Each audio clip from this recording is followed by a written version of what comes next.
Download aplikasi Bekal Islam dan kunjungi web bekalislam.com. Bismillahirrahmanirrahim. Assalamualaikum warahmatullahi wabarakatuh. Alhamdulillahi ala ihsanih wa syukru lahu ala taufiqihi wa amtinani wa asyhadu an la ilaha illallah wahdahu la syarika lahu ta'ziman li sya'nih wa asyhadu anna Muhammadan abduhu wa rasuluhu da'ila ridwanih. Allahumma salli alaihi wa ala alihi wa ashabihi wa ikhwanih. Hadirin dan hadirat yang dirahmati oleh Allah Subhanahu wa taala. Alhamdulillah, puji dan syukur kita panjatkan kepada Allah Subhanahu wa taala atas segala limpahan karunia yang Allah berikan kepada kita. Salawat dan salam tercurahkan selalu kepada junjungan kita, suri tauladan kita Nabi Muhammad sallallahu alaihi wasallam, dan juga kepada keluarganya serta seluruh sahabat beliau tanpa terkecuali. Pembahasan kita pada kesempatan kali ini adalah tentang turunnya wahyu kepada Nabi Muhammad sallallahu alaihi wasallam. Berita tentang akan datangnya seorang nabi terakhir sudah tersebar di seantero Jazirah Arab, bahkan sampai ke negeri Syam. Ya. Dan hal ini telah diketahui oleh orang-orang Yahudi dan Nasara sebelumnya. Orang-orang Yahudi mengetahui akan munculnya nabi terakhir dari Taurat. Adapun orang-orang Nasara, mereka mengetahui akan munculnya nabi yang terakhir dari Injil mereka. Ya, tentunya Taurat dan Injil, ya, yang masih menyebutkan tentang adanya berita akan hal ini. Dan sebagaimana Allah sebutkan dalam Al-Quran, Nabi Isa mengabarkan akan hal ini. Wa idh qala Isa bin Maryam ya bani Israil inni rasulullah ilaikum. Tatkala Isa bin Maryam berkata kepada Bani Israel, wahai Bani Israel, sungguhnya aku adalah utusan Allah kepada kalian, musaddiqan lima bayyana yadayya minat Taurat. Aku membenarkan apa yang diturunkan sebelumku, yaitu tentang isi Taurat. Wa mubasysyiran bi rasuli ya'ti min ba'di ismuhu Ahmad. Dan aku beri kabar gembira kepada kalian tentang seorang rasul yang akan datang setelahku, namanya adalah Ahmad. Falamma ja'ahum bil bayyinati qalu hadza sihrun mubin. Namun tatkala Rasulullah SAW datang kepada mereka dengan bayyinat, dengan hujjah yang kuat, mereka berkata ini adalah sihir yang nyata. Jadi Nabi Isa telah mengabarkan kepada kaumnya. Demikian juga dalam Al-Quran Allah sebutkan, ya, bagaimana orang-orang Yahudi dahulu mereka suka sesumbar kepada orang-orang kaum Ansar. Jadi orang Yahudi disebutkan kenapa mereka tinggal di kota Madinah, karena mereka tahu dari Taurat bahwasanya akan muncul nabi terakhir dan nabi tersebut akan berhijrah di suatu tempat yang banyak kormanya di Hijaz. Sehingga mereka sengaja tinggal di kota Madinah dan mereka berkonsentrasi di kota Madinah. Sehingga terkumpullah di sana 3 suku besar kabilah, ya, Bani Qainuqa, kemudian Bani Nadir dan Bani Quraidah. 3 kabilah Yahudi besar, mereka sengaja tinggal di kota Madinah.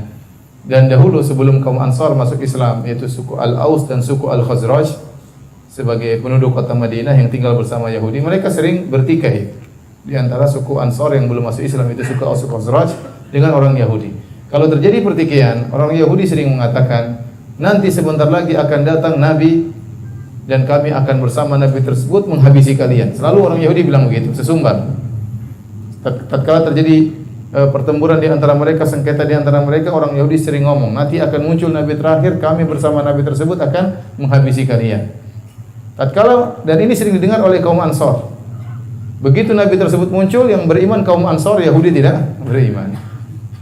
Makanya Allah sebutkan dalam surat Al-Baqarah, walamma ja'ahum kitabun min indillahi musaddiqun lima ma'ahum wa kanu min qablu yastaftihuna 'ala alladhina kafaru. Padahal mereka orang Yahudi dahulunya sering sesumbar bahwasanya kami akan menang terhadap orang-orang kafir.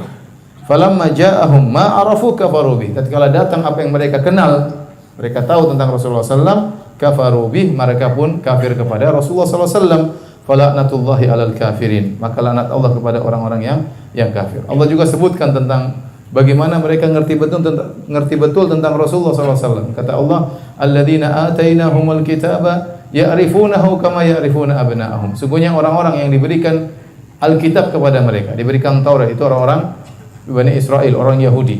Ya'rifunahu kama ya'rifuna abna'ahum. Mereka kenal betul Rasulullah sebagaimana mereka mengenal anak-anak mereka. Allah beri gambaran yang sangat luar biasa. Orang-orang Yahudi mengenal Rasulullah seperti mengenal anak-anak mereka. Kita kalau punya anak, kita kenal betul anak kita. Bagaimana ciri-ciri fisiknya, apa kesukaannya, mainnya di mana, teman-temannya siapa.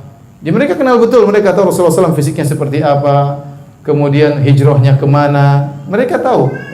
Seperti mengenal anak-anak mereka. Tetapi begitu datang Rasulullah SAW, mereka tidak beriman. Sebabnya cuma satu, gara-gara ternyata Nabi terakhir tersebut bukan dari Bani Israel. Mereka hasadan min indi anfusihim. Mereka hasad. Padahal telah datang kebenaran, telah jelas kebenaran bagi mereka, mereka hasad. Mereka menyangka nabi-nabi seluruhnya dari Bani Israel. Karena sebelumnya Nabi Isa, kemudian Nabi Musa, nabi-nabi seluruhnya dari Bani Israel. Begitu Nabi terakhir, ternyata Allah tutup dengan Nabi dari Arab. Dan Allah sudah menurunkan Nabi dari Arab sebelumnya. Seperti Nabi Saleh, Nabi Hud, dan Nabi Shu'aib. Ini Arab. Jadi Nabi yang Arab ada 4. Saleh, Hud, Saleh, Shu'aib, dan Muhammad sallallahu alaihi wasallam. Jadi bukan hal yang baru Allah menurunkan seorang Nabi, mengutus seorang Nabi dari Arab. Namun mereka menyangka bahwasanya Nabi terakhir juga dari Bani Israel. Karena sebelum Nabi Muhammad seluruhnya nabinya Bani Israel. Nabi Daud, Nabi Musa, Nabi Isa, Nabi Yusuf, Nabi Daniel, Nabi Ayub, semua Bani Israel. Tatkala tahu Nabi tersebut ternyata bukan dari Bani Israel, maka mereka tidak mau beriman hanya karena hasad, fanatik kesukuan, sehingga akhirnya fanatik tersebut membuat mereka tidak beriman kepada Rasulullah sallallahu alaihi wasallam. Tapi demikian juga di antara yang menunjukkan akan hal ini, hadis yang diriwayatkan oleh Imam Al-Bukhari dalam Sahih Al-Bukhari, tatkala di tahun sekitar 6 Hijriah atau 7 Hijriah, Abu Sufyan itu masih kafir, pergi ke negeri Syam. Dan negeri Syam dikuasai oleh Heraklius Romawi, raja Romawi yang beragama Nasrani. Maka Heraklius pun sudah tahu akan muncul nabi di zaman-zaman ini, dia sudah tahu. Karena dia selain seorang raja, dia juga seorang yang alim. Dikatakan dia juga pendeta, Heraklius ini.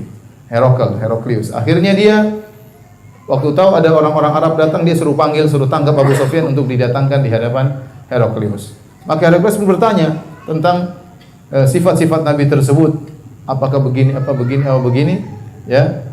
Dan ternyata sifat-sifat tersebut sama dengan sifat-sifat Nabi yang dia ketahui. Ya. Makanya dia mengatakan seandainya Nabi tersebut datang, ya, maka dia akan menempati kedua tempatku ini, kedua kaki yang akan menempati tahtaku ini. Ya.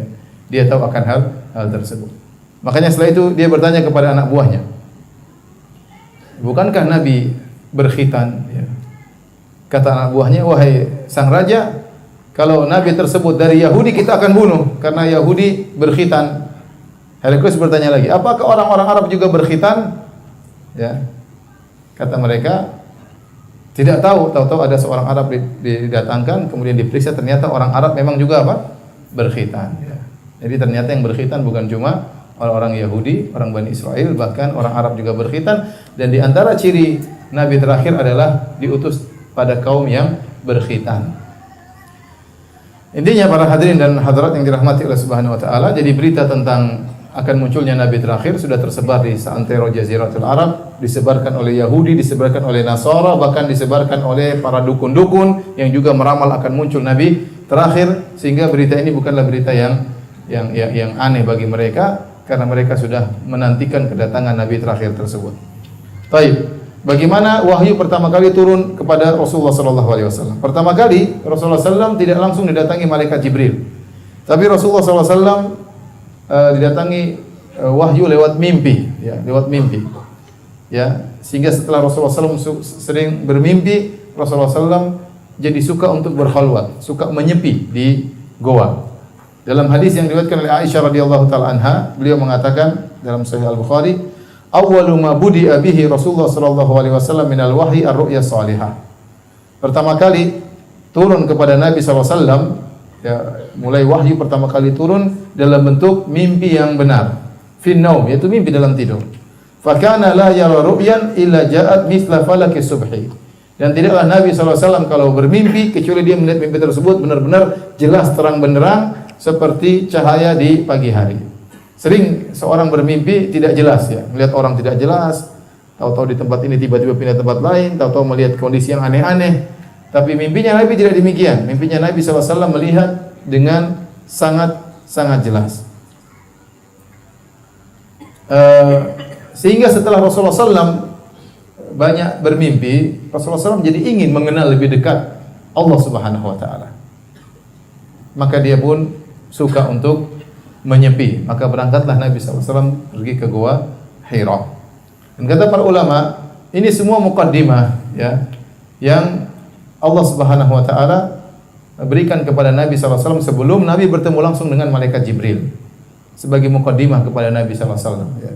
Di antaranya ada hal-hal yang aneh-aneh yang Nabi alami. Sebelum mimpi Nabi mengalami hal yang aneh-aneh. Seperti Nabi disalami oleh batu.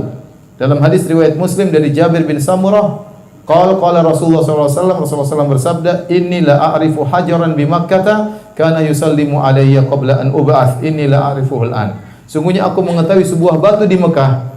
Batu itu beri salam kepada aku sebelum aku diangkat menjadi seorang rasul. Dan aku tahu sekarang di mana batu tersebut. Aneh, ada batu kirim salam. Batu mengucapkan Assalamualaikum. Ya, Nabi heran. Kejadian aneh. Di antara kejadian aneh yang dialami oleh Nabi SAW, malaikat menangkap Nabi, kemudian menjatuhkan Nabi, kemudian membelah dada Nabi SAW waktu Rasulullah berusia 4 tahun. Dikeluarkan jantungnya, dibersihkan, dimasukkan lagi. Ya, ini juga kejadian yang aneh. Rasulullah SAW tentunya banyak pertanyaan dalam dirinya. Ada apa gerangan? Saya dengar batu berbicara, kemudian saya pernah dibuka dadaku, kemudian dibersihkan, dimasukkan lagi, dijahit. Kemudian Rasulullah SAW bermimpi selama 6 bulan. Mimpi. Disebutkan Rasulullah SAW sering bermimpi. Akhirnya Rasulullah SAW suka untuk berkhalwat. Kita lanjutkan, kata Aisyah, "Tsumma hubbiba ilayyal khala." Setelah itu aku pun suka untuk bersendirian. Wa kana yakhlu bi ghar Hira fayatahannatsu fihi wa huwa ta'abbud. Maka Nabi pun menyepi di Gua Hira dan dia yatahannath. Yatahannath yaitu dia beribadah di sana. Al-layali dawatil adad, itu beberapa malam di sana. Qabla an yanzi'a ila ahlihi. Dia bawa bekal ke sana, kalau bekalnya habis dia turun lagi.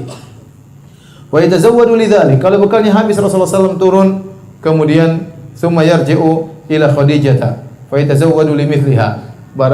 Bekalnya habis, dia ambil lagi makanan, dia balik lagi ke Gua Hira, kemudian dia menyepi di situ merenungkan, berfikir, ya. Hatta ja'ahul haqq wa huwa fi ghar Hira. Sampai datang kebenaran waktu Nabi sedang berada di Gua Hira, itu datang malaikat Jibril.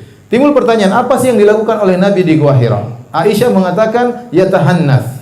Yatahannath dalam bahasa Arab diambil dari kalimat al-hinth. Al-hinth artinya dosa. Kalau kita artikan secara letterlek artinya Nabi menjauhi dosa-dosa. Sehingga sebenarnya mengatakan maksudnya Nabi sudah muak melihat kemaksiatan yang terjadi di kota Mekah. Ya. Terjadi minum khamar, main judi, zina di sana sini, syirik di mana-mana. Ya, anak-anak muda kacau semuanya. Ya Rasulullah SAW sudah muak melihat seluruh kemaksiatan tersebut dan dia rindu ingin mengenal lebih dekat tentang Tuhannya. Maka dia pun pergi ke Gua Hira. Ya, ini pendapat. Ada yang mengatakan yatahannath, maksudnya yatahannaf, yaitu Nabi SAW beribadah. Ya, beribadah di situ beribadah apa? Ada yang mengatakan Rasulullah SAW tafakkur, merenungkan tentang keagungan Allah Subhanahu wa taala. Ada yang mengatakan Nabi SAW bersedekah. Kalau ketemu orang miskin, Rasulullah SAW bersedekah kepada orang miskin. Ada yang mengatakan Rasulullah SAW beribadah dengan ibadahnya Nabi Ibrahim. Taib, ibadahnya Nabi Ibrahim bagaimana? Wallahu alam, kita juga enggak tahu. Intinya Nabi SAW menyepi, menjauhkan diri dari kerusakan yang terjadi di kota Mekah. Dia ingin lebih dekat tentang Allah Subhanahu wa taala. Sampai akhirnya datanglah malaikat Jibril alaihissalam. Ya. Para hadirin dan hadirat yang dirahmati oleh Allah Subhanahu wa taala, waktu Nabi diangkat menjadi malaikat, itu bukan kehendak Nabi sallallahu alaihi wasallam, tapi kehendak Allah Subhanahu wa taala. Ingat, Nabi tidak sedang ingin menjadi seorang nabi. Dia hanya ingin menyepi, menjauhkan diri dari berbagai macam kerusakan. Maka dia pergi ke Gua Hira ingin mengenal dekat tentang Rabb-Nya, tentang Penciptanya. Tiba-tiba datang malaikat Jibril. Nabi kaget atau tidak? Nabi kaget. Jadi itu di luar dugaan Nabi SAW. Nabi diangkat menjadi seorang Nabi, itu bukan kehendak Nabi, itu kehendak Allah, murni kehendak Allah. Maka Allah berfirman, Allahu yastafi minal malaikati rusulan wa minan nas. Allah yang memilih di antara malaikatnya menjadi utusan, dan demikian juga Allah memilih di antara manusia menjadi utusan. Allah yang pilih. Ya. Oleh karena yang benar, kenabian itu adalah istifa. Kenabian itu adalah pilihan Allah, bukan amrun muktasab, bukan perkara yang diusahakan sebagaimana pendapat sebagian orang, seperti pendapat Ibnu Sina. Ibnu Sina inilah tokoh yang dikenal dalam tokoh kedokteran orang Islam, tapi dia memiliki penyimpangan-penyimpangan dalam masalah akidah. Dibahas oleh para ulama, dibantah oleh Al-Ghazali, dibantah oleh para ulama. Di antaranya dia berpendapat bahwasanya kenabian adalah amrun muktasab. Kenabian adalah perkara yang bisa diusahakan. Katanya Nabi SAW pergi ke goa, ingin jadi nabi, diusahakan melatih diri, akhirnya menjadi seorang nabi. Maka dia berpendapat kalau seorang melatih dirinya, misalnya melaparkan dirinya, latihan untuk lapar, latihan tertentu, kemudian sampai dia pada tingkatan tertentu, akhirnya dia berkhayal ketemu dengan malaikat, ya. Akhirnya berkhayal seakan-akan dia mendengar suara itulah wahyu, maka dia menjadi seorang nabi. Dan ini tidak benar, ya. Ya. Maka Anda jangan coba-coba jadi seorang nabi, ya. Jangan pergi ke Gua Hira atau pergi ke Pondok Indah kemudian menyepi di situ, ya, melatih diri, melaparkan diri, akhirnya semaput, ya. Jangan, ya. Yang datang jin nanti. Yang datang apa? Jin. Jadi kenabian itu tidak bisa diusahakan, itu murni pilihan Allah Subhanahu wa taala. Nabi saja tidak pernah berpikir dia bakalan jadi nabi, dia enggak tahu. Makanya waktu begitu datang malaikat Jibril, dia ketakutan, ada apa dengan saya? Dia ketakutan. Dan nabi-nabi yang lain pun demikian, tidak ada latihan-latihan. Coba Nabi Isa alaihissalam masih kecil sudah bisa bicara atau tidak? Apa ada latihan Nabi Isa waktu lahir kemudian latihan jadi nabi? Enggak ada latihan. Nabi Yahya masih kecil juga seorang nabi, tidak pakai latihan-latihan, tahu-tahu Allah angkat dia menjadi seorang nabi. Nabi Yusuf alaihissalam Allah angkat menjadi nabi tanpa latihan-latihan. Nabi Musa alaihissalam juga tanpa latihan-latihan diangkat menjadi nabi, ya. Dan demikianlah para nabi sebelumnya. Mereka diangkat oleh Allah menjadi nabi tanpa ada latihan-latihan khusus. Maka tidak benar pendapat yang mengatakan bahwasanya seorang bisa menjadi nabi dengan berusaha. Dan ini sebenarnya kekufuran. Karena ini melazimkan ada nabi setelah Nabi Muhammad SAW. Ya, berarti nabi terakhir bukan Nabi SAW. Masih ada nabi-nabi yang lain. Tergantung seorang berusaha melatih diri, akhirnya nanti dia menjadi seorang nabi. Di antara mereka ada yang praktekan. Dia pergi menyepi, melatih diri sampai dia tunggu kapan ada yang berkata kum fa'anzir, ya. Bangun dan berilah peringatan. Enggak ada yang ngomong-ngomong sampai mati pun tidak ada. Jadi akhirnya datang jin, datang lain menggoda dia, akhirnya muncullah macam-macam. Akhirnya sebagian orang ngaku menjadi nabi, ya. Seperti saya pernah di kapal, tahu-tahu ada orang ceramah, kemudian dia mengatakan sungguhnya Jibril sudah turun kepada saya sejak lama. Cuma saya sembunyikan. Ini saatnya saya akan menyampaikan, ya, kepada kalian. Subhanallah, tampang bukan tampang nabi, model nggak beres, ya. Ngelihat kita kasihan lihat dia ini. Kemudian ngaku sebagai nabi. Dan akhirnya muncul banyak orang sekarang ngaku sebagai nabi. Bahkan ada pengikut. Terakhir saya dengar nabi di Karawang ada pengikutnya. Jadi saya ketemu nabi tersebut waktu di kapal. Hampir-hampir saya jadi sahabat pengikut. Jadi para hadirin hadirat yang mati Allah Subhanahu wa taala, tidak ada nabi bukan perkara yang kenabian bukan perkara yang bisa diusahakan. Itu murni anugerah dari Allah Subhanahu wa taala, ya. Dan Ibnu Sina punya penyimpangan yang lain, seperti dia mengatakan alam adalah azali, ini juga tidak benar. Dia mengatakan Allah juga hanya mengetahui secara global, secara detail juga tidak, ini juga pendapat tidak benar. Yang benar Allah mengetahui secara detail, ya. Sehingga Ghazali dan orang-orang lain membantah Ibnu Sina dengan bantahan yang keras. Baik. Kemudian Aisyah radhiyallahu anha kembali menjelaskan bagaimana proses datangnya wahyu. Kata Aisyah radhiyallahu anha, "Faja'ahul malak fihi." Maka datanglah malaikat di Gua Hira. Faqala, kemudian malaikat berkata, "Iqra," bacalah. Faqala lahu Nabi sallallahu alaihi wasallam, Nabi sallallahu alaihi wasallam berkata, "Faqultu ma ana biqari." Aku tidak bisa baca sama sekali. Ma ana biqari dalam bahasa Arab artinya aku sama sekali tidak bisa membaca. Dan Nabi sallallahu alaihi wasallam memang tidak bisa membaca, ya. Sebagaimana Allah berfirman, "Wa ma kunta tatlu min qablihi min kitabin wa la takhutuhu bi yaminik idzal lartabal mubtilun." Kata Allah Subhanahu wa taala, kamu tidak pernah bisa membaca sebelumnya. Kamu tidak bisa menulis sebelumnya. Kalau seandainya kau bisa membaca sebelumnya, bisa menulis sebelumnya, maka orang-orang ahli batil akan meragukanmu. Jadi Allah sengaja mengangkat nabi, ya, menjadi seorang nabi dari seorang nabi yang ummi, tidak bisa baca, tidak bisa tulis, untuk menunjukkan bahwasanya Al-Qur'an itu bukan karangan Muhammad sallallahu alaihi wasallam. Seandainya Rasulullah SAW orang terpelajar, orang cerdas, ya, orang pandai, maka orang akan mengatakan, itu Muhammad hanya baca Taurat dulu. Dia baca Taurat, dia baca Injil, kemudian dia kemas dalam bahasa baru, dia bilang Al-Quran. Maka Allah ingin buktikan bahwasanya Muhammad tidak bisa baca, tidak bisa tulis.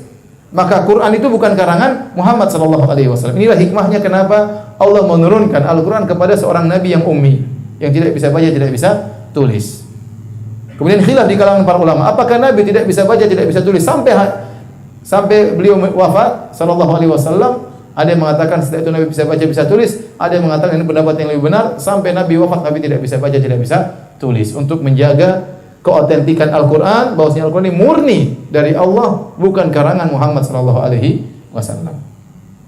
Taib, malaikat berkata, "Iqra, bacalah." Maka Nabi sallallahu alaihi wasallam mengatakan, "Ma ana biqari." Dalam sebagian riwayat disebutkan oleh Ibnu Hajar, malaikat membawa lauha tertulis, "Iqra bismi rabbikal ladzi khalaq khalaqal in." Baca, kata malaikat. Kata Nabi, "Ma ana biqari." Saya sama sekali tidak bisa baca. Kata Rasulullah SAW, fa akhadhani fa ghattani hatta balagha minni al-jahdu. Maka malaikat tersebut mengganggu lalu memelukku sampai aku susah sesak. Benar-benar kepayahan dipeluk oleh malaikat. Nabi itu orangnya kuat ya. Tapi dia tidak berkuasa, tidak berkutik tatkala dipeluk oleh malaikat Jibril. Tsumma arsalani, kemudian malaikat Jibril melepas, Nabi lega lagi. Kemudian malaikat Jibril berkata, "Iqra, bacalah." Faqultu ma ana biqari, kata Nabi, aku tidak bisa baca sama sekali. Fa akhadhani fa ghattani tsaniyata hatta balagha minil jahd. Kemudian malaikat memeluk aku dengan pelukan yang sangat kuat sampai aku tidak sesak bernapas, ya, sampai aku sangat kepayahan. Tsumma arsalani, kemudian malaikat melepaskan aku lagi. Lega lagi Nabi sallallahu alaihi wasallam. Faqala iqra, Nabi berkata lagi, "Iqra." Kata malaikat Jibril, "Bacalah." Faqultu, kata Nabi, "Ma ana biqari." Aku tidak bisa baca sama sekali. Fa akhadhani fa ghattani ats-tsalitsata. Kemudian malaikat pun memeluk aku dengan kuat untuk ketiga kalinya. Hatta balagha minil jahd, sampai aku pun kepayahan. Tsumma arsalani, kemudian dia melepaskan aku. Kemudian malaikat pun mentalkin kepada Nabi, "Iqra bismi rabbikal ladzi khalaq khalaqal insana min 'alaq. Iqra wa rabbukal akram alladzi 'allama bil qalam 'allamal insana ma lam ya'lam." 5 ayat pertama dari surat Al-Alaq.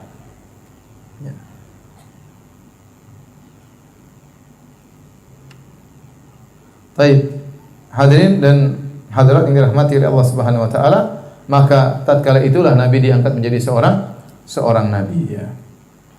Di mana? Di Gua Hira. Tapi ingat, tidak perlu kita mencari keberkahan di Gua Hira. Benar, di situ pertama kali turun ayat kepada Nabi di Gua Hira. Namun Gua Hira tidak kemudian dijadikan tempat untuk ziarah. Orang ke sana kemudian mencari keberkahan. Mungkin ada yang ingin nongkrong di situ ya. Jawabannya tidak. Nabi tidak pernah naik lagi ke Gua Hira untuk kedua kalinya, paham? Dan para sahabat tidak ada yang naik ke Gua Hira untuk nongkrong di Gua Hira. Adapun kalau kita ke Gua Hira hanya untuk napak tilas sejarah, enggak ada masalah. Tapi jangan meyakini kalau kita duduk di situ kita baca Iqra bismi rabbikal ladzi khalaq, enggak ada. Enggak ada. Sama seperti kata Ibnu Katsir, sebagian orang berusaha mencari di mana posisi Goa Al-Kahf yang Allah sebutkan tentang sebagian pemuda yang tidur di sana selama 309 tahun. Kata Ibnu Katsir, Allah tidak menyebutkan di mana gua tersebut, dan Nabi juga tidak pernah menyebutkan di mana gua tersebut. Seandainya gua tersebut berkah, pasti Nabi akan sebutkan. Nabi akan beri motivasi agar orang mencari gua tersebut. Maka tidak perlu mencari tahu di mana gua tersebut, dan tidak perlu meyakini bahwasanya gua tersebut punya keberkahan tertentu. Ini perkataan Ibnu Katsir dalam tafsirnya. Ya, maka seorang tidak perlu berusaha payah kemudian ingin ya kalau hanya napak tilas tidak apa-apa. Tapi kalau meyakini kita masuk di gua tersebut, coba kita tidur di gua tersebut, ngapain? Siapa tahu enggak bangun 309 tahun repot. Pulang-pulang semua sudah berubah.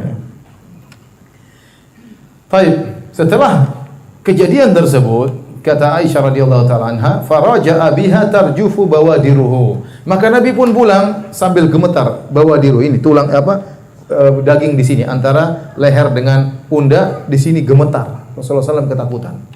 Hatta dakhala ala Khadijah. Sampai Rasulullah SAW ketemu dengan Khadijah. Biasanya Rasulullah SAW pergi berapa hari, bekal habis pulang, ketemu Khadijah. Kemudian minta bekal lagi, pergi lagi. Sudah habis bekalnya, turun lagi. Berulang-ulang. Kali ini pulang ketakutan. Dan Khadijah radhiyallahu anha, subhanallah, wanita yang sangat salehah. Ya. Wanita yang sangat salehah. Waktu suaminya minta bekal untuk ke gua, dia tidak, ngapain ke gua terus mas. Enggak. Dia bikin makanan udah pergi. Pulang lagi habis, minta bekal, dia udah pergi aja. Dia tidak protes-protes. Mas ini pulang aja, pulang mengambil makanan, balik lagi. Mas ngapain aja sih mas? Ya, tahu suaminya ingin menyendiri dalam kondisi tertentu, dia kasih bekal. Nah, ada banyak komentar. Itu istri yang apa? Salehah. Mudah-mudahan istri antum Khadijah semua. Aminnya kurang keras. Kemudian waktu Rasulullah SAW ketemu dengan Khadijah, Rasulullah SAW gemetar. Rasulullah SAW mengatakan, zammiluni, selimuti aku. Dalam sebagian riwayat kata Rasulullah SAW, subbu alayya bima'in barid, tuangkan air kepadaku. Rasulullah gemetar. Maka Khadijah pun mengambil air, ya, kemudian menyiramkan air ke Nabi SAW. Kemudian Khadijah radhiyallahu anha pun mengambil selimut, fazammaluhu, menyelimuti Nabi SAW. Hatta dhahaba anhu raud, diselimuti dan tidak diajak ngomong tenang sampai hilang ketakutan dari dada Nabi SAW. Ya. Ini saya katakan lagi bagaimana solehahnya Khadijah. Waktu Nabi mengatakan selimuti aku, Khadijah tidak berkata, ada apa? Ente kenapa? Cerita dulu, sebentar, ada apa? Enggak. Langsung dibilang ngambil selimut, nurut, tidak banyak omong. Mesti suaminya suruh ambil selimut, selimuti sampai suaminya tenang, baru dia berbicara dengan apa? Dengan suaminya tersebut. Faqala ya Khadijah mali. Kata Rasulullah, ya Khadijah, ada apa denganku? Wa akhbaraha al-khabar. Maka Nabi pun bercerita kepada Khadijah tentang apa yang dia alami. Datang tadi seorang tahu-tahu meluk dia, kemudian dengan kuat sampai sak napas dilepas 3 kali suruh baca. Ya. Kemudian Rasulullah SAW berkata, wa qad khasyitu ala nafsi, sungguhnya aku khawatir sesuatu menimpa diriku. Ini disampaikan oleh para ulama. Apa yang ditakutkan oleh Nabi SAW? Ada yang mengatakan Nabi takut dia gila. Kenapa dia melihat makhluk aneh? Dari mana tiba-tiba muncul begitu kuatnya memeluk Nabi ini? Dari mana? Orang gila kan sering lihat aneh-aneh. Ya. Nabi takut dia gila. Atau Nabi takut dia bakalan mati. Ini kayaknya ada musibah yang akan menimpaku. Apa yang saya alami ini? Ya. Nabi takut gila, Nabi takut sakit, Nabi takut mati, Nabi takut macam-macam. Laqad khasyitu ala nafsi. Sungguh saya khawatir sesuatu yang buruk menimpa diriku. Faqalat lahu, saat itulah peranan seorang istri yang salehah.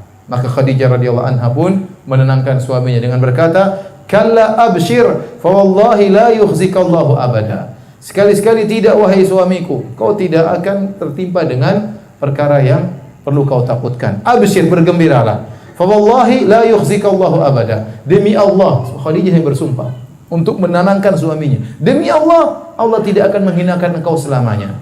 Kenapa? Innaka latasilur rahim. Kau suka menyambung silaturahmi. Wa tasduqul hadis. Kau selalu jujur dalam berkata. Wa tahmilul kalla. Kau selalu membantu orang yang kesusahan. Wa taqrid dhaif. Engkau selalu menjamu tamu. Wa tu'inu ala nawaibil haq. Dan engkau membantu orang terkena musibah.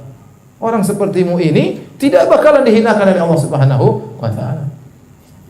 Inilah istri yang salehah seperti ini. Kalau suaminya lagi terkena sesuatu kesedihan, maka dia tenangkan jiwa suaminya. Ya.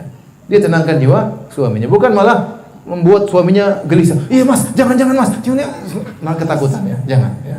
Tenang mas, tenang, ditenangkan ya. Sebagian orang pulang dari kantor marah-marah, istriku, aduh, Abu Fulan tuh kurang ajar di kantor, gini saya. Istrinya bilang, istrinya juga begitu mas, tambah emosi. Jadi jangan begitu ya. Jadi istri yang tenang, istri yang baik, jangan memprovokasi suaminya. Tenangkan ya jiwa suaminya. Timbul pertanyaan, Khadijah ini ngomong dalil atau bukan? Dia bukan pakai dalil. Dia saja nabi saja baru jadi nabi. Dari mana dia berkata Allah tidak akan menghinakan engkau selamanya? Dari mana dia tahu? Jawabannya kata Ibnu Hajar rahimahullah bil istiqra, yaitu Khadijah mengamati kondisi manusia di zamannya atau berita-berita dari manusia-manusia terdahulu. Namanya orang-orang kalau suka berbuat baik sama orang lain tidak bakalan dihinakan oleh Allah Subhanahu wa taala. Makanya Khadijah mengatakan, kau tidak akan dihinakan oleh Allah ya suamiku. Kenapa? Engkau suka menyambung silaturahmi. Engkau suka jujur dalam berkata. Engkau suka membantu orang miskin. Engkau suka menjamu tamu. Engkau suka membantu orang terkena musibah. Orang seperti ini tidak akan dihinakan oleh Allah Subhanahu wa taala. Sehingga akhirnya tenanglah Nabi sallallahu alaihi wasallam. Tsumma talaqat bihi Khadijah hatta atat bihi Waraqah bin Naufal. Kemudian Khadijah setelah suaminya tenang, Khadijah bawa suaminya menuju Waraqah ibnu Naufal, ibn Asad bin Abdul Uzza bin Qusay, wa huwa ibnu ammi Khadijah. Dia adalah sepupunya Khadijah. Waraqah bin Naufal ini sepupunya Khadijah, akhu abiha. Jadi bapaknya Waraqah saudara kandungnya bapaknya Khadijah. Jadi Waraqah bin Naufal adalah sepupunya Khadijah radhiyallahu taala. Wa kana imra'an tanassara fil jahiliyah. Namun Waraqah ini dia masuk agama Nasrani waktu di zaman jahiliyah. Wa kana yaktubul kitab al-arabi fayaktubul bil arabiyyah min al-injil ma syaa Allah an yaktub. Dan dia menulis Injil dengan bahasa Arab. Apa yang Allah kehendaki dia tulis ya. Wa kana syekhun kabiran qad ami. Dan dia adalah seorang yang sudah tua dalam kondisi buta. Ya. Faqalat lahu Khadijah. Maka Khadijah berkata kepada Waraqah, "Ya ibna ammi wahai sepupuku, isma' min ibni akhi." Coba dengarkanlah dari suamiku, dari anak saudaramu. Faqala Waraqah ibn akhi, "Madza tara?" Waraqah bertanya, "Wahai putra saudaraku, wahai Rasulullah, wahai Muhammad, apa yang telah kau lihat?" Fa akhbarahu Nabi sallallahu alaihi wasallam ma ra'a. Maka Nabi ceritakan tentang apa yang dia rasakan, yang dia lihat. Maka Waraqah berkomentar, "Hadzal namus alladhi unzila ala Musa." Ini adalah malaikat yang pernah Allah turunkan kepada Nabi Musa. Yaitu malaikat pembawa rahasia, maksudnya Jibril. Yang ketemu dengan kamu itulah malaikat yang pernah ketemu dengan Nabi Musa, yang bawa rahasia dari Allah Subhanahu wa taala. Ya laitani fiha jada'an akunu hayyan hina yukhrijuka qaumuka. Kata Waraqah, seandainya saya masih hidup, masih segar, masih muda, tatkala kaummu akan mengusirmu. Faqala Rasulullah sallallahu alaihi wasallam, heran. Aw mukhrijiyahum, apakah kaumku akan mengusirku? Faqala Waraqah, na'am, kau akan diusir oleh kaummu. Lam ya'ti rajulun qad bimithli ma ji'ta bihi illa udi. Tidak seorang pun yang datang membawa seperti yang kau bawa, yaitu tidak seorang nabi pun kecuali akan dimusuhi oleh kaumnya. Wa in yudrikni yaumuka ansurka nasran mu'azzaran. Seandainya waktu itu kau sedang diusir dan aku masih hidup, aku akan tolong kau dengan pertolongan yang kuat. Tsumma lam yanshab Waraqatu an tufiya. Namun tidak lama kemudian Waraqah pun meninggal dunia. Kata para ulama, Waraqah termasuk dari Al-Ahnaf. Al-Ahnaf itu orang-orang yang masih berada dalam tauhid, meskipun di tengah-tengah kejahiliahan, meskipun orang terjerumus dalam berbagai macam kesyirikan, mereka orang-orang tidak pernah berbuat kesyirikan. Di antaranya Waraqah bin Naufal, di antaranya Muhammad sallallahu alaihi wasallam, di antaranya beberapa orang, sampai ada buku khusus judulnya Al-Ahnaf, yaitu orang-orang yang hidup di zaman jahiliyah namun mereka tidak melakukan kesyirikan. Fitrah mereka menolak itu semua. Di antaranya Waraqah ibnu Naufal. Jadi dia masih beragama Nasrani yang lurus, belum menyimpang, belum Nasrani yang syirik. Taib.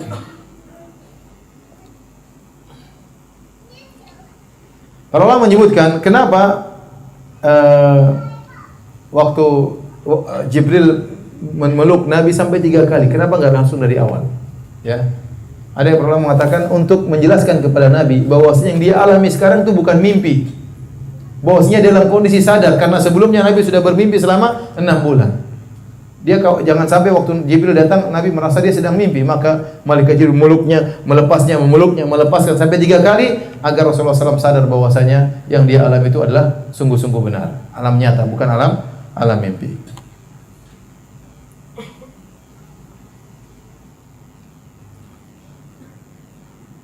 Dan dari sini kita tahu bahwasanya Waraqah adalah orang yang pertama yang membenarkan Nabi sallallahu alaihi wasallam. Lelaki pertama yang membenarkan Nabi sallallahu alaihi wasallam adalah Waraqah bin Naufal. Dan Rasulullah SAW kabarkan bahwasanya Waraqah di surga, ya. Ya, Rasulullah SAW mengatakan la tasubbu Waraqah, janganlah kalian mencaci maki Waraqah. Sungguhnya aku melihat Waraqah ibnu Naufal berada di surga. Fa inni ra'aitu lahu jannatan aw jannatain. Aku melihat dia diberikan oleh Allah satu surga atau 2 surga. Ini dalil bahwasanya Waraqah bin Naufal masuk surga. Namun kalau kita katakan siapa sahabat pertama yang masuk Islam adalah Abu Bakar radhiyallahu anhu. Jadi Abu Bakar masuk Islam setelah Nabi berdakwah. Tapi yang pertama kali beriman sebelum Nabi berdakwah siapa? Waraqah bin Naufal. Tapi setelah itu Waraqah bin Naufal meninggal dunia. Ya. Radhiyallahu taala anhu. Baik. Kapan turunnya wahyu? Ada khilaf di kalangan para ulama kapan turunnya wahyu. Sebagian ulama berpendapat setelah mereka sepakat bahwasanya wahyu turun adalah hari Senin. Wahyu turun hari Senin. Waktu Nabi sallallahu alaihi wasallam ditanya, wa su'ila Nabi sallallahu alaihi wasallam an siyami yaumil Itsnin. Rasulullah SAW ditanya oleh Sahih Muslim, Rasulullah SAW ditanya, "Kenapa beliau puasa hari Senin?" Maka Rasulullah SAW menjelaskan, "Fihi ya yaumun wulidtu fihi." Di situ hari aku dilahirkan. wa yaumun ub'ats, dan hari di mana aku diutus menjadi seorang nabi. Jadi Nabi dilahirkan hari Senin, Nabi SAW diangkat menjadi seorang rasul juga hari apa? Hari Senin. Harinya disepakati oleh para ulama. Namun kapannya khilaf. Sebenarnya mengatakan bulan Rabiul Awal, ada yang mengatakan bulan Rajab, ada yang mengatakan bulan Ramadan. Khilaf di kalangan mereka. Ya, disebut oleh para ulama. Ya. Tapi bagaimana dengan firman Allah, Inna anzalnahu fi lailatul qadar. Sungguhnya kami menurunkan Al-Quran di Lailatul Qadar. Itu di bulan Ramadan. Kenapa masih ada khilaf lagi? Kata para ulama yang berpendapat bahwasanya bukan di bulan Ramadan, kata mereka karena maksudnya Allah menurunkan Al-Quran di bulan Ramadan adalah Al-Quran diturunkan secara full di Baitul Izzah. Secara full, setelah itu baru diturunkan secara bertahap sesuai dengan kejadian. Nah, tahapan pertama kali turun bulan Rabiul Awal atau bulan Rajab, tidak mesti bulan Ramadan. Apalagi mereka berpendapat bahwasanya Rasulullah SAW diutus menjadi seorang nabi tatkala genap usianya 40 tahun. Berarti harusnya bulan Rabiul Awal karena Nabi lahir tahun bulan apa? Rabiul Awal kata mereka. Berarti Rasulullah SAW nanti jadi nabi juga Rabiul Awal. Nantinya ada khilaf. Yang mengatakan bulan Ramadan kata mereka zahir ayat menunjukkan Al-Qur'an turun di bulan Ramadan. Inna anzalnahu fi lailatul qadar, kami turunkan Al-Qur'an di Lailatul Qadar, maksudnya awal kali turun. Ini pendapat dipilih oleh Syekh Utsaimin rahimahullah taala. Jadi Al-Qur'an turun di Lailatul Qadar di bulan Ramadan. Nah, kalau kita sudah tahu ternyata Al-Qur'an peristiwa ini Al-Qur'an turun kapan, ada khilaf, ada yang bulan Rajab, ada yang mengatakan bulan Rabiul Awal, ada yang mengatakan Ramadan. Kalau bulannya saja khilaf, apalagi tanggalnya? Apalagi tanggalnya. Oleh karenanya menentukan tanggal 17 Ramadan sebagai malam nuzulul Quran ini tidak ada dalilnya. Kalau kita bicara secara dalil, tidak ada dalilnya. Ya. Kalau kita berpendapat Al-Quran turun bulan Ramadan, justru dikatakan dalam Al-Quran di Lailatul Qadar. Lailatul Qadar kita tahu 10 malam terakhir. Harusnya tanggal 21 ke atas, malam 21 ke atas, bukan malam 17 atau bulan malam bukan hari tanggal 17. Wallahu a'lam bishawab. Tidak dijelaskan dengan pasti kapan turunnya Al-Quran. Ya. Namun sebenarnya berpendapat kejadian tersebut waktu Rasulullah SAW didatangi malaikat Jibril adalah bulan Ramadan. Ya. Ada yang mengatakan bulan Rajab, ada yang mengatakan bulan Rabiul Awal. Wallahu a'lam bishawab. Baik, kita bisa mengambil banyak faedah dari kisah ini. Pertama, Nabi SAW tidak berusaha menjadi seorang nabi, tapi kenabian adalah pilihan dari siapa? Dari Allah Subhanahu wa taala. Kemudian yang kedua, pentingnya memiliki istri yang salehah, tempat berbagi, tempat curhat ya. Maka bapak-bapak jangan suka curhat sama istri orang ya. Ibu-ibu juga jangan suka curhat sama suami orang. Berusaha curhat kepada pasangan hidup kita. Kalau kita bisa simpan sendiri itu baik, tapi terkadang seorang tidak kuat untuk menyimpannya sendiri. Dia ingin melepaskannya kepada orang lain dan itu akan meredakan kesedihan yang dia alami. Maka kalau dia ingin melepaskan sebagian kesedihannya, ingin curhat, maka pilihlah orang yang tepat. Di antaranya pasangan hidupnya. Ya. Latih diri untuk curhat kepada istri-istri yang solehah. Ada masalah ini, istri kemudian beri petunjuk, beri masukan kepada suaminya. Istri juga demikian. Bukan kemudian curhat di media sosial, di medsos. Curhat di status ya. Ada masalah dengan suami, tulis di status. Suami yang soleh begini-begini, suami yang buruk begini-begini. Supaya suaminya baca. Orang tanya ini istri kenapa tulis kayak gini? Suami juga begitu, nulis istri yang begini-begini, istri yang bejat begini-begini. Maksudnya dia nyindir istrinya. Jadi serang-serangan di media sosial ngapain ya, akhi? Nanti serang-serangan di kamar aja, nggak perlu serang-serangan di media sosial. Akhirnya ada masalah dengan keluarga, bikin status ganti lagi gambar profilnya, ganti picture-nya, ganti lagi, hati lagi terpotong lah, hati lagi tertusuk lah, hati lagi. Ya, akhi ngapain seperti itu? Aib keluarga harusnya disembunyikan, bukan untuk diumbar. Kalaupun kita punya masalah, yang terbaik adalah curhat kepada Allah. Sebagaimana Yakub alaihissalam berkata, Innama ashku bathi wa huzni ila Allah. Sungguhnya aku hanya mengeluhkan kesedihanku kepada Allah Subhanahu wa taala, tidak kepada yang lainnya. Tapi tidak semua orang bisa demikian. Sebagian orang ingin ngobrol, ingin menyampaikan kegelisahannya. Ya silakan, tapi jangan sembarang orang. Pilih orang yang soleh atau yang soleha sebagai teman untuk curhat. Kemudian tadi bahwasanya orang yang senantiasa berbuat baik, sering membantu orang lain, sering bersedekah jujur, tidak akan dihinakan oleh Allah Subhanahu wa taala. Dan dia akan meraih husnul khatimah. Dari Abu Umamah radhiyallahu taala anhu Rasulullah SAW bersabda, "Sana'iul ma'ruf taqi masari as-su." Ketahuilah bahwasanya perbuatan-perbuatan baik kepada orang lain akan mencegah seorang dari kebinasaan yang buruk. Oleh karenanya kalau Anda ingin meraih husnul khatimah, sering berbuat baik sama orang lain. Sering berbuat baik sama orang lain, ya. Allah insyaallah berikan husnul khatimah. Saya berbicara tentang seorang yang saya tahu, ya, dari kerabat saya. Dia jarang sholat, hampir nggak pernah sholat. Sampai umur 80-an.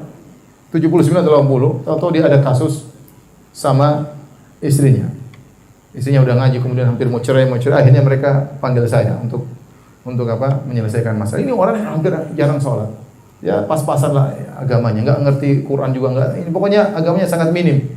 Tapi dia baik, suka nyambung silaturahmi, sudah ke sebelah sana, suka datang ke keluarga-keluarga, bantu-bantu, bahkan membantu ibu saya, membantu banyak yang dia bantu. Di akhir hayatnya, tahu-tahu dia mulai mengenal sunnah, dia mulai belajar, mulai sholat, mulai dibimbing. Kemudian umur berapa? Umur 84 tahun kalau nggak salah, atau 80 tahun saya agak lupa. Kemudian dia meninggal dunia. Pas meninggal, istrinya cerita sama saya, tante cerita sama saya, dia bilang, "Asyhadu an la ilaha illallah wa asyhadu anna Muhammadar Rasulullah." Istrinya heran, ini ngapain teriak-teriak gini? Ternyata meninggal. Subhanallah. Ternyata meninggal dunia. Ya. Maka saya sangat yakin dengan hadis, Inna ahadakum la ya'malu bi amali ahli an-nar fima bainaka wa bainahu ma bainaha illa dhira'. Sungguhnya seorang benar-benar mengamalkan amalan penghuni neraka sampai jarak dengan neraka cuma sedikit. Kemudian Allah takdirkan di akhir hayatnya dia melakukan amalan kebaikan, kemudian dia pun masuk surga. Ya. Jadi kalau Anda ingin dapat husnul khatimah, jangan dolimi orang. Jangan dolimi orang. Kemudian suka berbuat baik sama orang lain. Kalau dizalimi orang, sabar. Kata Nabi SAW, "Sana'iul ma'ruf taqi masari as-su." Sungguhnya perbuatan baik akan menjauhkan seorang dari kebinasaan yang buruk. Kemudian dalam hadis kisah ini juga bisa ada faedah yang bisa kita ambil. Bolehnya kita memuji orang kalau ada perlunya. Lihatlah Nabi SAW dipuji oleh Khadijah. Dipuji oleh Khadijah supaya Nabi SAW tadinya ketakutan, gemetar, hilang percaya diri, mengkhawatirkan sesuatu yang tidak-tidak, maka Khadijah menenangkan. "Wahai suamiku, engkau selalu menyambung silaturahmi, engkau selalu begini, engkau selalu begini." Ini pujian semuanya. Jadi dibolehkan dalam kondisi-kondisi tertentu. Oleh karena kalau kita perhatikan dalil-dalil tentang masalah pujian, banyak dalil yang melarang memuji. Melarang memuji. Ya. Contohnya Rasulullah sallallahu alaihi wasallam mengatakan dalam hadis Miqdad berkata, "Amarna Rasulullah SAW an nahziya fi wujuhil maddahin turab." Nabi memerintahkan kami untuk melemparkan pasir ke wajah orang yang suka muji-muji. Jadi, kalau orang suka muji-muji kita lemparkan pasir ke wajahnya. Dalam hadis yang lain kata Nabi sallallahu alaihi wasallam, "Idza ra'aitumul maddahin fahthu ala wujuhihim turab." Kalau kalian lihat orang tukang muji-muji, lempar pasir di wajahnya. Kalau orang muji-muji kita, sebentar, ngapain Mas mencari pasir? Sini, lempar wajahnya. Kenapa? Karena pujian itu berbahaya. Menghilangkan keikhlasan seorang. Merasa orang lebih besar daripada yang seharusnya. Tadi dia pakai topinya nggak cukup lagi karena kepalanya jadi besar. Makanya Rasulullah SAW, ya, waktu ada orang memuji-muji kepada sahabat yang lain, maka Rasulullah SAW mengatakan, "Waihak, qata'ta unuka sahibik." Celaka engkau telah memotong leher saudaramu. Rasulullah yaqulu miran, ulang-ulang, kau telah membunuhnya. Ya. Maka kata Rasulullah SAW, "In kana ahadukum madihan." Kalau seorang di antara kalian ingin memuji, la mahala, dan dia memang harus memuji, falyaqul. Maka begini cara memuji kata Nabi. "Ahsibu kadza wa kadza." Bilang aja menurutku orang ini begini-begini. Wa in kana yura annahu kadzalik. Menurutku demikian. Wa hasibu Allah yang lebih tahu tentang dirinya. Kalaupun kau harus memuji, pujilah caranya demikian. Wala yuzakki 'ala Allahi ahadan, dan jangan seorang mendahului Allah dalam memuji. Anda memuji orang lihat zahir, Anda tidak tahu isi hatinya bagaimana. Nah, kalau Anda pun harus memuji, Anda bilang tadi, "Menurut saya, engkau begini," dan Allah lebih tahu tentang dirimu. Kalaupun Anda harus memuji. Kalau bisa tidak perlu memuji. Karena tadinya ada orang ikhlas, gara-gara Anda puji akhirnya dia jadi riya, jadi sombong, jadi angkuh. Contoh, ada ustaz habis ceramah. Terus tanya sama murid, "Gimana tadi ceramah saya?" Nanti, "Mantap Ustaz, mantap." Ustaz langsung, "Oh begitu ya?" Terbang melayang ustaznya. Bilang aja biasa aja Ustaz. "Alhamdulillah, mudah-mudahan bermanfaat Ustaz." Mudah-mudahan orang ngamalkan Ustaz. Gitu aja, jangan malah muji ustaznya sehingga ustaznya melayang-melayang ya. Ini tidak baik. Akhirnya ustaznya setiap kali ngisi pengajian tanya lagi gimana tadi? Gimana tadi? Ingin dipuji sama muridnya. Hati. Dan ini bahaya. Lihat di medsos sekarang, di medsos orang nukil pujian orang tentang dirinya. Ini si fulan puji saya, dia posting. Ustadz fulan puji saya, dia posting sebagai itu namanya ente puji diri sendiri. Ngapain ente nukil pujian orang terhadap diri ente? Akhirnya saling muji-mujian tebar di medsos. Saya muji ini, ngapain saling puji-pujian ya, akhi? Allah lebih tahu tentang aib-aib kita.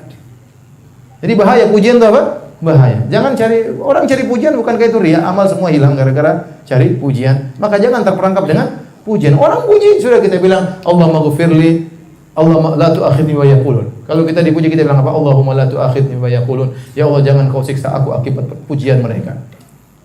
Waj'alni wa ghfir lahum ma la ya'lamun. Ampunilah mereka atas apa yang mereka tidak tahu tentang aib-aibku. Waj'alni khairum mimma yadhunnun, jadikan aku lebih baik daripada persangkaan mereka. Jadi ingatkan diri, bukan malah kemudian nukil pujian-pujian orang untuk supaya semakin tinggi ya. Tetapi kata para ulama, kalau dalam kondisi tertentu kita boleh muji. Seperti tadi orang enggak pede, ada anak kita malah sekolah, dia merasa goblok, dia kamu pintar nak. Ya, kamu buktinya game menang terus.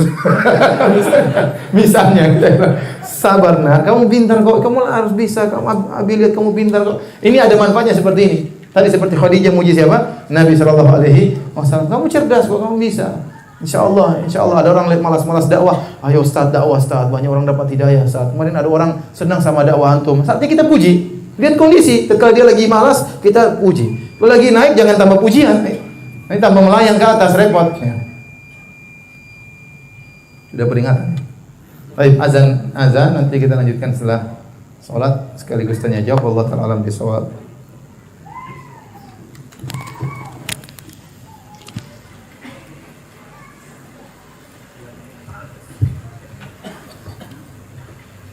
Allahu Akbar. Allahu Akbar. Allahu Akbar. Asyhadu an la ilaha illallah.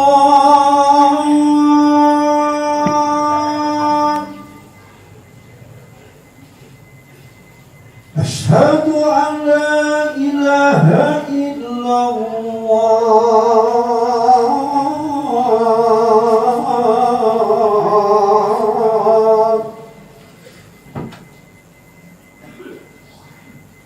Asyhadu anna Muhammadan Rasulullah.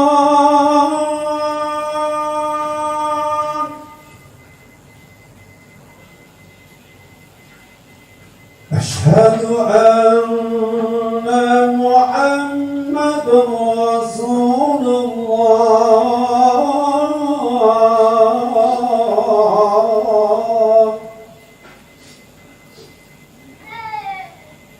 Hayya 'alas salat.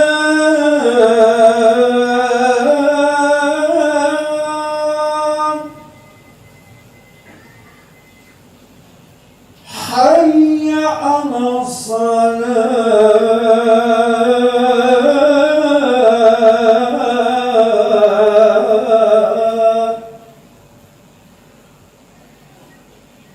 Hayya 'alal falah.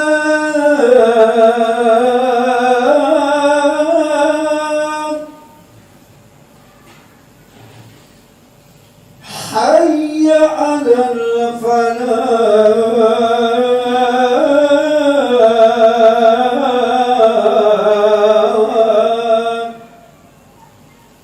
Allahu Akbar. Allahu Akbar. La ilaha illallah.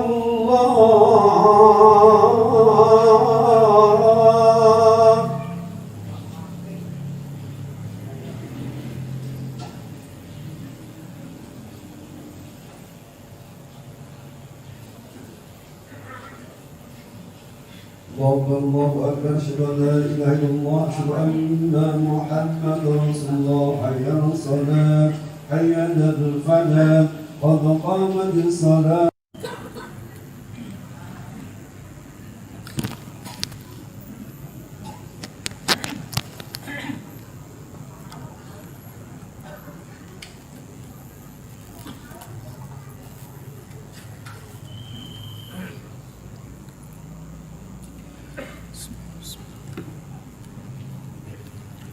Bismillahirrahmanirrahim. Assalamualaikum warahmatullahi wabarakatuh. Alhamdulillah, salatu wassalamu ala rasulillah wa ala alihi wa sahbihi wa ala. Kita lanjutkan. Di antara faedah yang bisa kita ambil dari kisah turunnya wahyu kepada Nabi sallallahu alaihi wasallam adalah bahwasanya dakwah itu pasti ada musuhnya. Oleh karenanya Waraqah berkata kepada Nabi sallallahu alaihi wasallam, tidaklah seorang diutus seperti apa yang kau bawa kecuali akan dimusuhi, ya, yang akhirnya sampai kepada pengusiran Nabi sallallahu alaihi wasallam. Dan Allah telah menegaskan hal ini dalam surat Al-Furqan ayat 31, wa kadzalika ja'alna likulli nabiyyin aduwwan minal mujrimin. Dan demikianlah kami jadikan bagi setiap seorang nabi musuh dari orang-orang yang jahat. Ya. Kemudian juga dalam ayat yang lain surat Al-An'am, wa kadzalika ja'alna likulli nabiyyin aduwan syayatinal insi wal jinni yuhi ba'dhum ila ba'dhin zukhrufal qawli ghurura. Dan demikianlah kami jadikan bagi setiap nabi musuh dari kalangan syaitan manusia maupun syaitan jin, yang mereka saling membisikkan di antara mereka perkataan-perkataan yang indah untuk menipu manusia. Jadi kita tatkala berdakwah, ya, tidak mencari musuh, jangan mencari musuh. Tetapi suatu merupakan tabiat dan konsekuensi dakwah, bahwasanya pasti ada yang mengganggu, pasti ada yang menghalangi. Apalagi jika kita ternyata menghalangi manusia dari syahwat mereka, menghalangi manusia dari hobi mereka, mengharamkan perkara yang sudah mereka gandrungi setiap hari, tentu kita akan dimusuhi atau dicaci maki. Itu suatu perkara yang sudah pasti. Tidak ada orang berdakwah kecuali pasti akan dicerca, ya. Maka seorang hendaknya bersabar, ya. Oleh karenanya tatkala Luqman menyampaikan nasihat kepada putranya, ya bunayya aqimis salata wa'mur bil ma'rufi wanha 'anil munkar wasbir 'ala ma asabak. Dia berkata, wahai putraku, dirikan salat dan serulah kepada kebaikan dan laranglah dari kemungkaran. Kemudian kata beliau, wasbir 'ala ma asabak, dan sabarlah terhadap apa yang menimbamu. Kata para ulama, karena beramar ma'ruf nahi munkar pasti akan menimbulkan gangguan, ya. Dan tatkala kau ditimpa dengan gangguan, maka bersabarlah. Dan seorang dai harus bertakwa kepada Allah Subhanahu wa taala. Tugas dia berdakwah bukan mencari massa, mengikuti keinginan manusia. Kalau manusia ingin ini maka dia halalkan, ya jangan.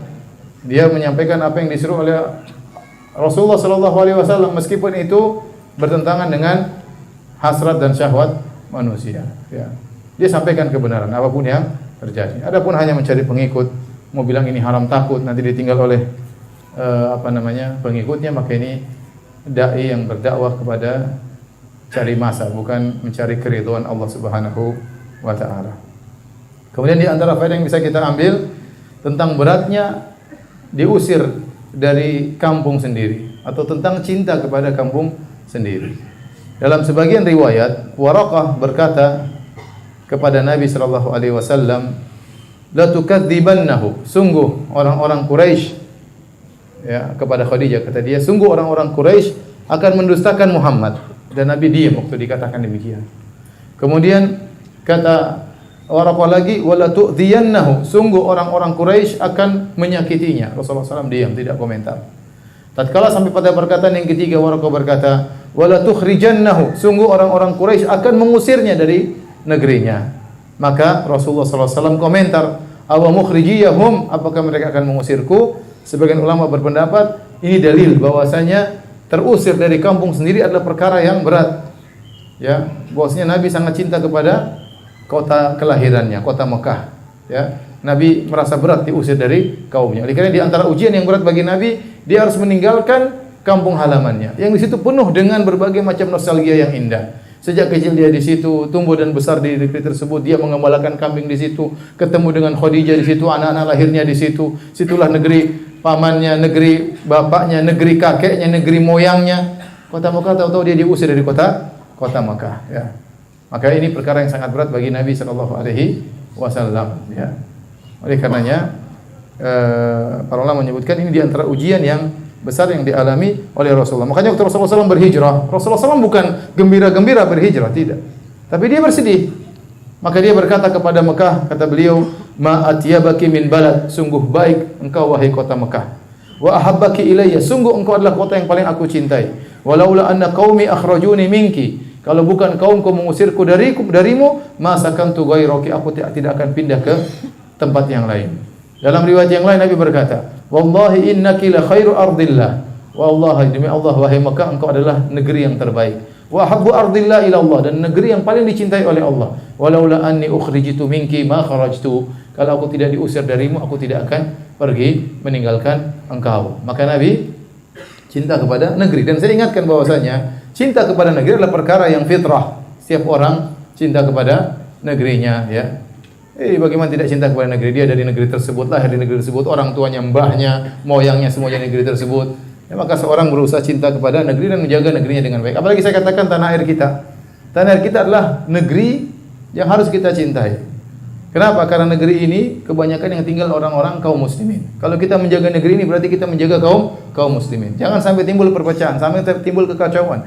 Jangan sampai timbul chaos. Kalau kita ikut andil dalam timbulnya chaos tersebut, berarti kita akan menanggung dosa yang sangat berat, ya. Apalagi negeri ini diperoleh dengan perjuangan para pahlawan yang rata-rata orang-orang Islam, yang rata-rata memperjuangkan negeri dengan takbir.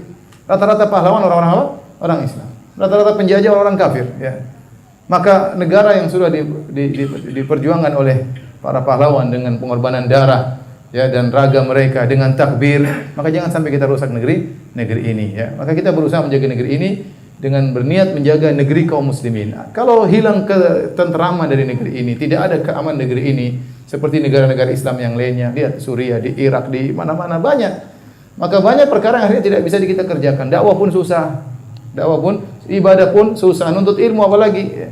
Ekonomi enggak jalan, agama tidak jalan, maka jangan sampai kita terprovokasi, ya, kemudian kita ikut andil dalam merusak keamanan negeri ini. Kalau ada kesalahan, perbaiki dengan cara yang baik, bukan dengan cara anarkis sehingga akan timbul hal-hal yang tidak kita inginkan. Cukuplah negeri-negeri di sekitar kita menjadi pelajaran bagi kita. Jangan sampai kita mudah terprovokasi. Kita ingin kebaikan tapi ada cara yang terbaik untuk menempuh atau memperbaiki kekurangan yang ada. Baik, ini juga dalil bahwasanya menyebutkan aib seseorang kalau niatnya bukan untuk menghina tidak mengapa. Ya, seperti dalam hadis Aisyah menyebutkan tentang Waraqah, rajulun tanassara fil jahiliyah qad ami, bahwasanya Waraqah sudah buta. Buta itu aib atau bukan? Aib, ya. Makanya ada sebagian ikhwan yang ngisi pengajian di kalangan orang buta, jangan sampai dia bilang buta, karena mereka sebagiannya apa? Tersinggung. Meskipun mereka tahu mereka apa? Buta. Jangan kita nyinggung mereka dengan orang-orang buta. Kita jangan sebut kalimat buta di hadapan mereka, ya. Karena itu perkara yang semua orang tidak senang. Siapa yang suka kemudian dia buta. Namun di sini disebutkan Waraqah sudah buta, bukan dalam rangka untuk menghina Waraqah. Jadi kalau kita menyebutkan aib seorang bukan dalam rangka menghina, tapi dalam rangka untuk menjelaskan ada maslahat, tidak mengapa. Contoh, orang datang sama kita, "Pak, kenal Pak Joko enggak?" "Oh, Joko di sini ada dua. Joko gembrot sama Joko kurus, yang mana?" Ini sudah sama aib, gembrot sama kurus sama-sama aib. "Oh, Joko yang gembrot juga ada dua. Yang pincang sama yang menghina lagi." Enggak, ini dalam rangka untuk bukan menghina tapi untuk apa? Membedakan, tidak mengapa. Baik, demikian saja. Insyaallah kita lanjutkan pada kesempatan yang lain. Ya, ini ada pertanyaan, kalau bisa dijawab.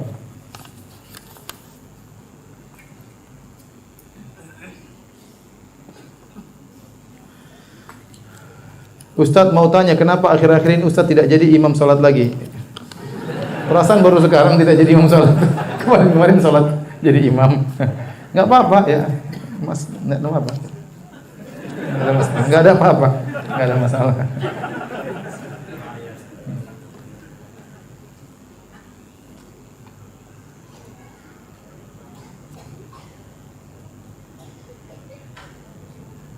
Ustadz, apakah dalil khusus tentang zaman fatrah kekosongan kenabian dari Nabi Isa ke Rasulullah?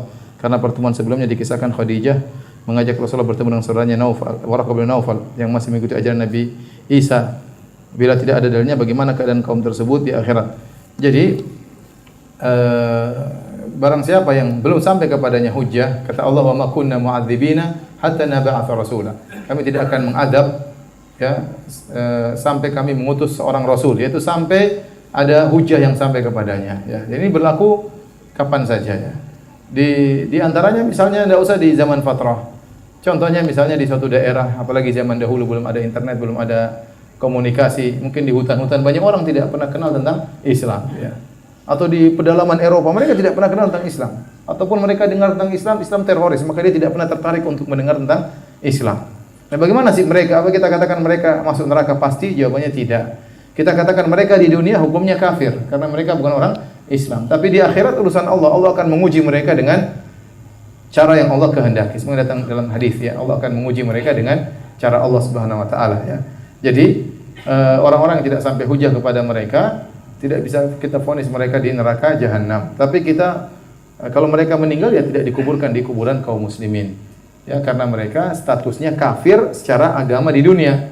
Ya tapi di akhirat kita tidak tahu ya. Adapun sekarang rata-rata orang sampai kepada mereka Islam, di mana-mana internet ada, di mana-mana orang bisa cari tahu tentang Islam. Maka uzur semakin sedikit karena informasi begitu kuat zaman sekarang. Oleh karena kita dapati betapa banyak sekarang orang masuk Islam begitu cepat di negara-negara Eropa. Banyak sekali orang cepat masuk. Hampir tiap hari orang masuk Islam. Saya masih ingat waktu saya ke Australia beberapa waktu lalu. Jadi ada orang-orang kafir demo anti-Islam. Demo anti-Islam, mereka kumpul semua di Melbourne kalau nggak salah. Kumpul, tidak banyak, puluhan ya. Puluhan. Kemudian ada demo balasan dari orang kafir juga yang bela Islam. Lebih banyak daripada yang demo anti-Islam. Jadi maksudnya mereka sudah dengar tentang apa? Islam. Karena sekarang informasi begitu kuat. Hampir setiap hari, saya punya kawan juga dari Amerika, dia cerita, dulu saat saya tinggal belasan tahun lalu di Amerika, kalau kita mau sholat Jumat, ada polisi datang, ngitung. 1, 2, kalau 300 sudah nggak boleh datang lagi. Nggak boleh sholat lagi, terlalu banyak 300. Jadi dia tunggu di pintu masjid, 1, 2. Sudah 301 nggak boleh. Sekarang di situ orang sholat Jumat tutup jalan, tidak ada lagi ngitung-ngitung. Sudah banyak orang masuk Islam. Jadi informasi begitu kuat sehingga orang sekarang, mohon maaf, di mana gereja di luar negeri gereja-gereja dijual kosong, dijual, ya nggak ada yang datang ya, nggak ada yang datang, hanya dijual. Sampai saya nanti tolong dihapus ini semuanya. Sampai tatkala saya ke Amsterdam di Eropa dibuat peraturan oleh pemerintah Belanda tidak boleh jual gereja. Kenapa? Kalau dijual pasti yang beli orang Islam yang beli. Kita sampai bayangkan kalau kita kan aib, masa masjid kita jual kali sama agama lain. Itu terjadi banyak di negara-negara Eropa. Kenapa? Karena mereka sudah bosan dengan apa yang mereka yakini. Apa yang mereka yakini tidak mendatangkan kepada kebahagiaan. Mereka menemukan sesuatu yang baru yang mendatangkan kebahagiaan. Hidup mereka foya-foya.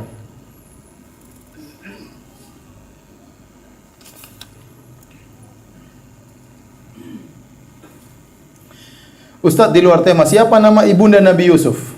Konon namanya Rahil. Konon namanya apa? Rahil. Disebutkan dalam sebagian buku, tapi saya tidak tahu tentang kesahihannya karena tidak ada hadis yang sahih tentang ini. Kenapa ingin tahu nama ibundanya Nabi Yusuf? Mungkin mau kasih nama anaknya dengan apa? Nama tersebut. Allah Allah.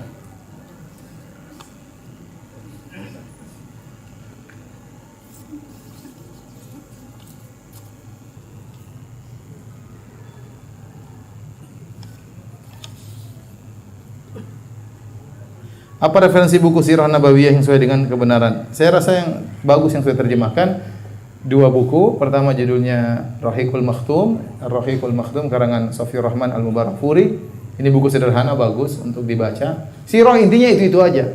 Cuma mungkin pemaparannya, mungkin faedahnya. Yang kedua buku judulnya Fiqhus Sirah, juga sudah diterjemahkan dari penerbit Pustaka Darus Sunnah. Itu juga bagus.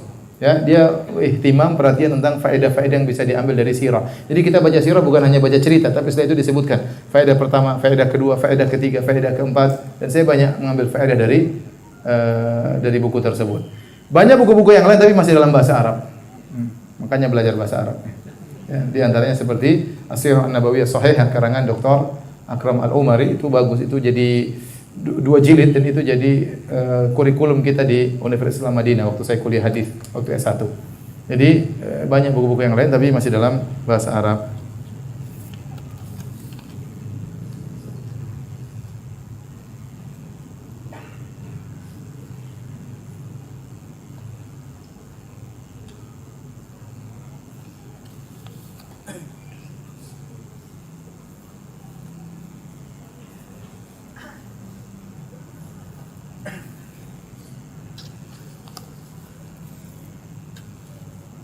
Ustadz, kenapa dada Nabi dibelah sebelum diangkat menjadi Nabi? Ini ikut lagi pengajian sebelum-sebelumnya. Sudah pernah saya jelaskan ya. Murojaah ya. Tanya langsung Ustaz. Hah? Sebentar lagi ya.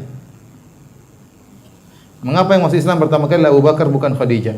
Kalau Khadijah yang pertama kali masuk Islam secara mutlak dari kalangan wanita maupun laki-laki. Tapi kalau laki-laki yang pertama kali masuk Islam, kita bedakan. Yang sebelum Nabi berdakwah siapa? Waraqah. Setelah Nabi berdakwah siapa?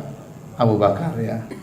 Ini yang tapi kalau yang pertama kali masuk Islam secara mutlak dari seluruhnya adalah siapa? Khadijah radhiyallahu taala. Silakan, Pak. Ya. Tadi disampaikan Ustaz, jadi pada saat Rasulullah itu menerima wahyu itu dalam dia itu dalam kondisi yang tidak nyaman.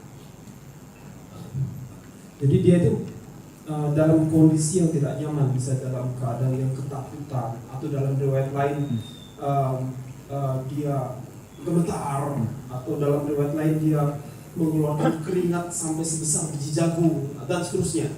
Nah, saya melihatnya Al-Quran itu kan ada 6.600 sekian ayat ya.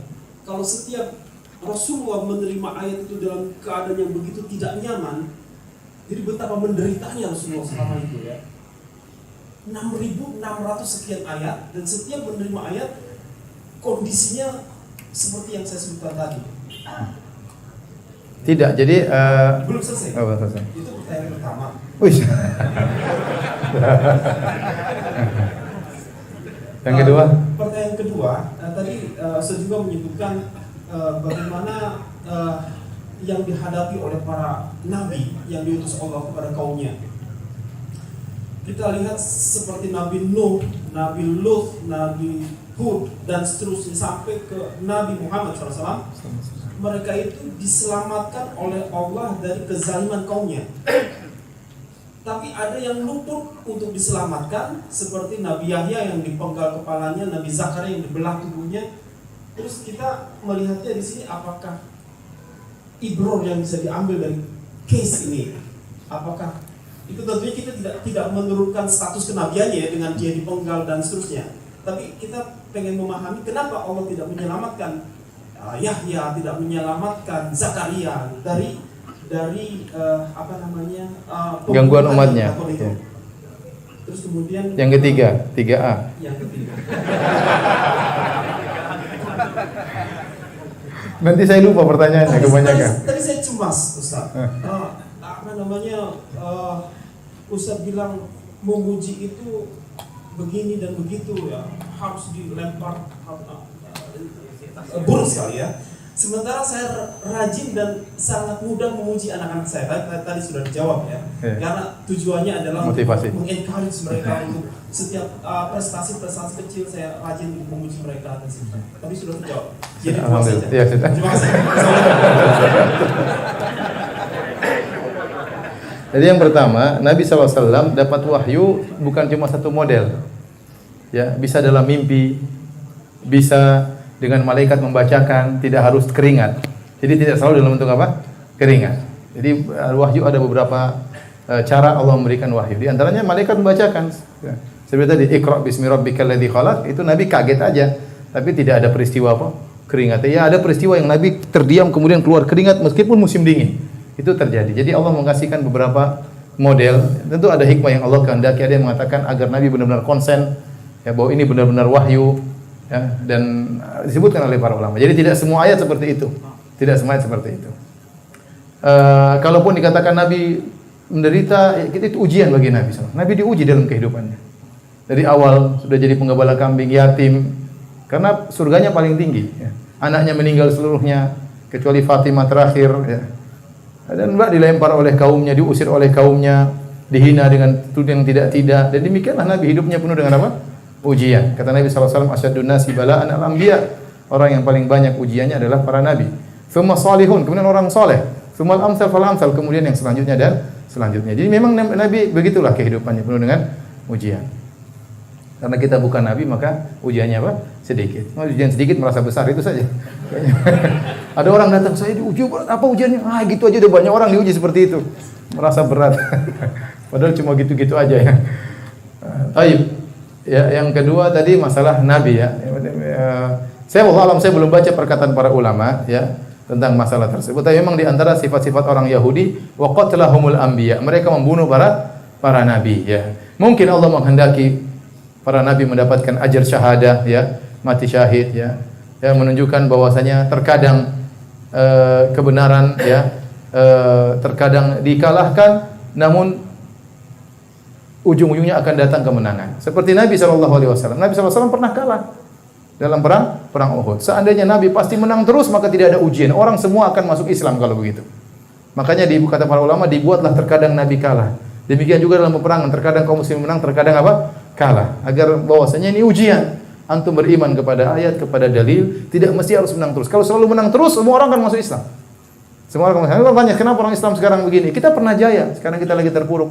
Kenapa kita tidak kembali kepada Al-Quran dan Sunnah? Banyak bermaksiat yang makan riba berapa orang, yang berbohong banyak orang, berapa banyak yang meninggalkan sholat, atau banyak percaya dukun, atau banyak, masih banyak kemaksiatan. Ya. Jadi maksud saya, mungkin di antara hikmahnya tadi bahwasanya Allah terkadang menguji para nabi tersebut dengan mati syahid, dan terkadang al-haq itu terkadang kalah, namun bukan berarti kalah terus-menerus. Suatu saat akan apa? Bangkit lagi. Itu adalah perjuangan, itu ujian bagi orang-orang yang beriman. Demikian apa yang bisa saya sampaikan, kurang lebihnya saya mohon maaf. Subhanakallah bihamdik, asyhadu an la ilaha illa anta, astaghfiruka wa atubu ilaik. Assalamualaikum warahmatullahi wabarakatuh.